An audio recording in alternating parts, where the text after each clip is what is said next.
One of the keys to understanding child nutrition is understanding what happens to the food our children eat once it's entered their mouths. So let's start by drawing a very basic model of digestion. Now, the food our children eat can be broken down into three categories, and they're categories of what we call macronutrients. And all of these macronutrients are digested in slightly different ways. So I'm going to color code them so that we can sort of follow what happens to each of these categories of macronutrients.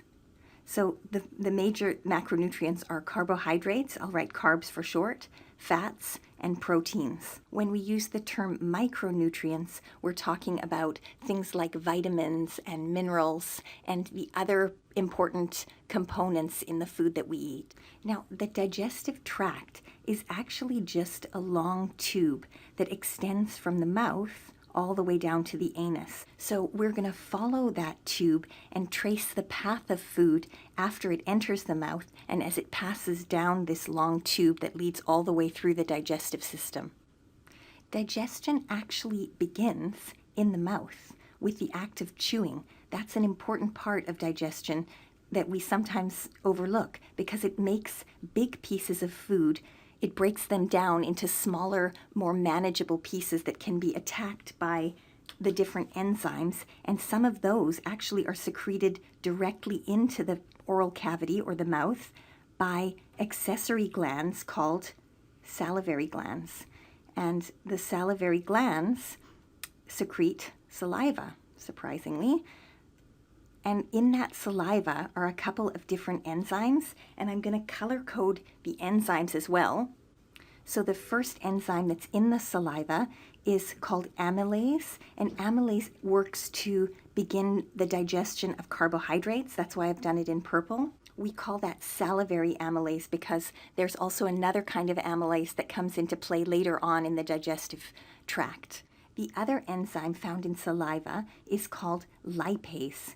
And we also call that salivary lipase because there's a different kind of lipase that comes into the picture later on. And lipase begins the digestion of fats. That's why I've drawn it in yellow. So food is chewed in the mouth and then swallowed down in the form of what we call a bolus. And it's sort of, that bolus has been mixed up with the salivary juices or the salivary enzymes. And it passes down a tube called the esophagus. This is the esophagus. And the esophagus leads down into a dilated part of this tube that we call the stomach. So this is the stomach. And there's actually a sphincter here, or it's kind of like a valve that we call the lower esophageal sphincter that guards the entryway to the stomach.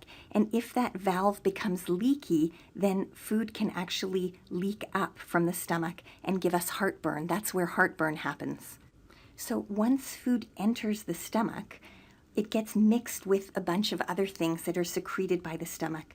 Things like hydrochloric acid or stomach acid, and I'll just write HCl because that's the chemical abbreviation for hydrochloric acid. The stomach also secretes a digestive chemical called pepsin. And pepsin, I'll draw it in green because pepsin, you guessed it, it digests proteins. And the other thing that the stomach secretes is a chemical called lipase.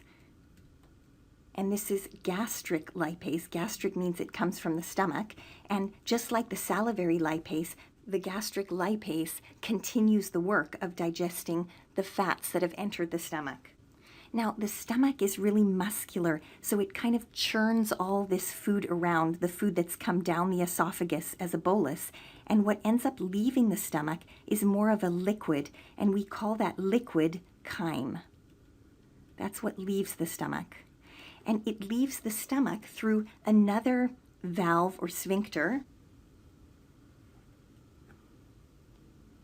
That's the pyloric sphincter. That's a good word for a spelling bee. Okay, so once the chyme has passed through the pyloric sphincter, it enters into the first part of the small intestine, and that part of the small intestine is called the duodenum. I'll just write that in. Duodenum. And some really important things happen in the duodenum, or the duodenum as it's sometimes called. And what happens there is that the liver secretes a chemical called bile. And that bile is stored sometimes when it's not needed immediately. It's stored, so it's created in the liver, and I'll just draw it kind of coming out of the liver.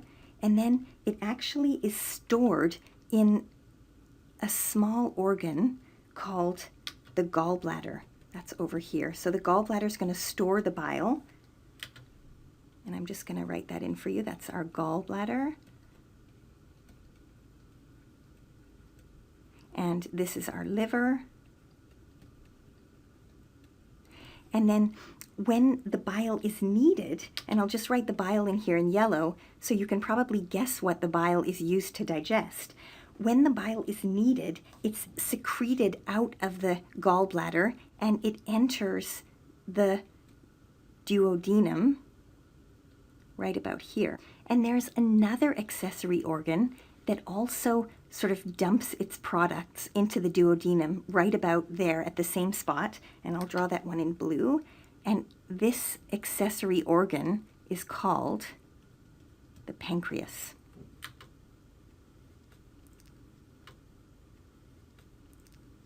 The pancreas. And the pancreas is really important. It secretes probably the most important digestive enzymes into the small intestine. And those enzymes are amylase, and this is now pancreatic amylase. It also secretes pancreatic lipase, another way of digesting fat. And then it secretes two enzymes that are used in the digestion of protein. One is called trypsin, and its cousin, chymotrypsin. So all of that exciting stuff happens in the duodenum. And after that, the small intestine continues. And it continues on for anywhere from about 15 to 30 feet. So it's really long and coiled up on itself. I'm drawing it kind of spread out. These coils of small intestine are actually all curled up on top of each other. The second part of the small intestine, and I'll just try and give you a sense of how long this part of the tube is. And the second part of the small intestine is called the jejunum. Jejunum. And then the last part of the small intestine is called the ileum. And basically, the small intestine is where big particles of food are broken down into their absorbable units and absorbed in this tube, the small intestine. What happens next is that the small intestine joins the large intestine, and the large intestine is sort of like a storage and drying unit, if you will, and it kind of curls around, and there's an ascending portion, a transverse portion, and the one I'm drawing now, the descending portion of the large intestine, and it ends in an S-shape part that we call the sigmoid colon. So this would be your ascending portion of the large intestine, the transverse, and the descending here. I'll just write D-E-S for lack of space. Now, what's absorbed in the large intestine are things like excess water, so the longer feces, because this is ultimately going to be feces that's secreted out once it passes through the sigmoid colon. This is our end product of digestion, and feces is going to pass out through the anus. So the longer the feces sits in the large intestine, the drier it's going to get, because water is being absorbed and some solutes are also being absorbed in that tube.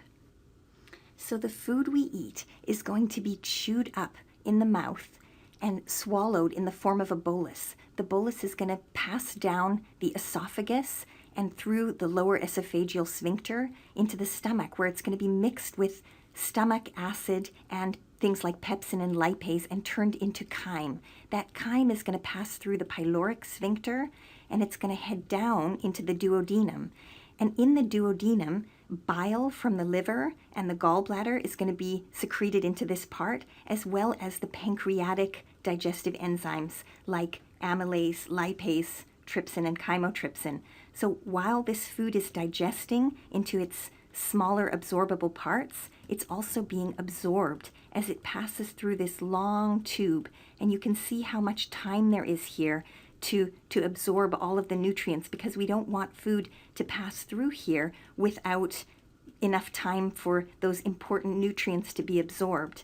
And then it gets here to the large intestine, and this valve, I didn't put this in, but this is called the ileocecal valve, because it's between the ileum and the cecum. And interestingly, in case you're interested here, this is where the appendix is. It's a little kind of pocket extension of the cecum. And if, for example, you eat a grape and you swallow all of the seeds and you have pretty bad luck, then one of those seeds might get stuck in here, and this appendix might get clogged and fill up with pus, and then you've got yourself an appendicitis. But if you're lucky and that doesn't happen, then the food that couldn't be either digested or absorbed passes into this ascending colon and slowly moves up through the transverse colon and down the descending colon as it's kind of progressively dried and stored. And then once it enters the sigmoid colon, then a bowel movement is triggered and feces are secreted through the anus. And that is sort of the big picture of how digestion works. Now, I just want you to have kind of a window into what it looks like if we took, let's say, a cross section through this small intestine. Let's say I took a slice like this out of the small intestine. What you would see would be a muscular tube like this. Let's say this is the chunk we've just cut out. And that tube on the inside is going to have these kind of finger-like projections. And these finger-like projections are called villi. So this is a villus, but I'll write the plural term, which is villi. And I'll just make this arrow point to two of them so you understand that that's the plural term. And the villi, what they do is they increase the surface area for absorption of all of those important nutrients that are going to be found in the lumen. So the proteins, the fats, and the carbohydrates that are going to be passing through this lumen. And better yet, to further increase the surface area, there are these kind of small, they look like hair-like projections projecting off of the villi, and this is what we call the brush border. These are called microvilli,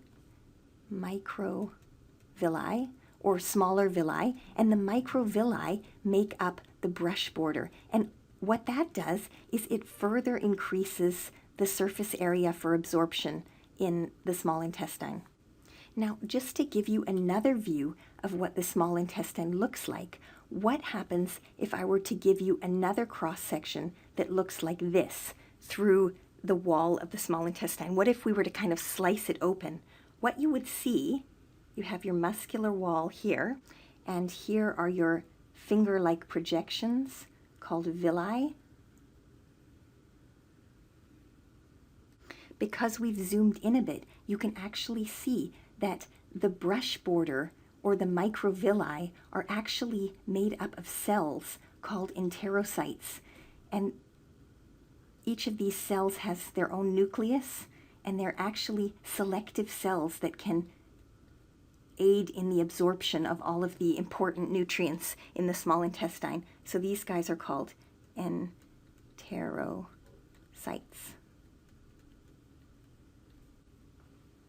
Now, inside each of these villi, these finger-like projections, is something called a central lacteal. And the central lacteal is actually sort of a projection of the lymphatic system. So the central lacteals are continuous with the lymphatic system. And because I'm drawing them in yellow, you might guess that the fats that are going to be in this lumen, and they've been emulsified by the bile, they've been broken down into smaller pieces by the gastric lipase and the salivary lipase and the pancreatic lipase. All of these small units of fat are going to be absorbed into the central lacteal and pass into the lymphatic system. Now, there's also in each of these villi, there is a little capillary network. So each of these villi, each of these central lacteals is surrounded by a network of capillaries that bring blood toward the villus and then also take blood away. As capillary networks do, they carry blood away from an area. So the proteins and carbohydrates, these are our carbohydrates, and these are our proteins. And these guys are going to be absorbed directly into the bloodstream, into the capillary networks that sort of surround these central lacteals. There are our carbohydrates going in. So you can see that this is how the small broken down particles of the food that we eat actually get into our bodies, get into our bloodstream. And next, we're going to be looking at how our body uses those building blocks for either energy, for growth, or for storage in the human body.